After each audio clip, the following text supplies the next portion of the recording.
Greta Thunberg is back. Be afraid, be very afraid. No, no, no, no, no, no, no, no, no, no, no, no, no, no, no.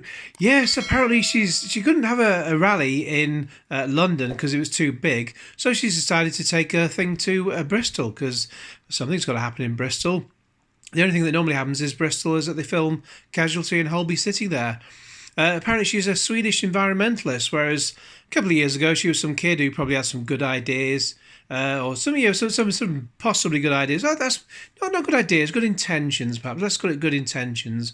And then the money men decided they could make an absolute fortune out of her. As I've said before, she's funded by George Soros, and he writes the scripts for her. And as I've shown before, when she doesn't have a script, when she's on like a panel, she doesn't have an answer. She doesn't have an answer for any of the questions put to her. She just goes, "Oh, I think you should ask somebody else. I don't want to hog the conversation.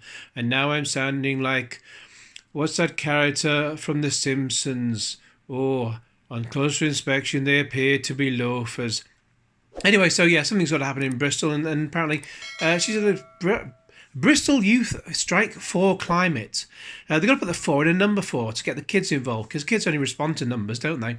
Maya Rose Craig, the youngest person to be awarded an honorary doctorate from the University of Bristol, spoke to the crowd before Greta's arrival, saying, "Greta, welcome to our amazing..." I don't know what language she's speaking. Who knows? "Greta, welcome to our amazing city, and thank you for being with us today. We have to engage with all of our communities in order to properly fight climate change." Well, climate change has been happening for 4.6 billion years. I say this often enough. It was, the world was a damn sight hotter 700 million years ago before plant life. But then, the plants came along and things got an awful lot better. There's been a sort of minor increase. So, before 700 million years ago, there was 4,000 parts per million of CO2 in the atmosphere. After plants were 250 million. And then after Industrial Revolution for the last 150 years, whatever, it's gone up to 400 parts per million. So a minor increase. Totally sustainable. But why are kids striking from school? Because they don't want to go to school. It's Friday. No kids want to be in school any day of the week. If I was a kid at school and I was told I could go on strike and not have to attend, I'd be cock a hoop. I wouldn't go in at all. But if you say it's a strike for climate, then you can get away with it. You can get away with anything. What a joke. Earlier in the week, Greta met Malala Yousafzai. I mean, she's a girl who's actually been through something. In 2012, she was shot in the head, neck and shoulder by a Taliban fighter while travelling home from school after writing an anonymous diary about life under extremists. And she recovered from her near-fatal injuries, and her family then since relocated to Birmingham. Now, she's a girl who's been through something, a young woman. Greta's just, I say, she probably had good ideas, intentions at the start, and then just got persuaded by the money, and then her horrible parents, turned her into some sort of poster child, and now she's worth a reported $50 million, thanks to George Soros and all the people who are making money out of this so-called climate emergency. We're not in an emergency, Jesus.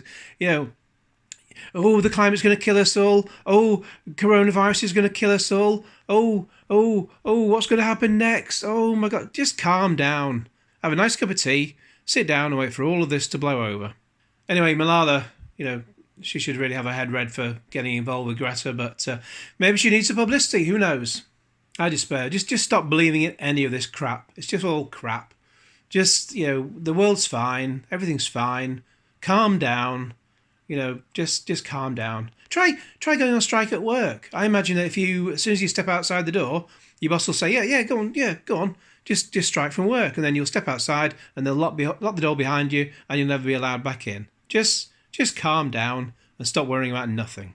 Thanks very much for watching. Please like this video and share it with your friends, and subscribe if you haven't already, and click on the little bell to get all the notifications, and cue Genesis.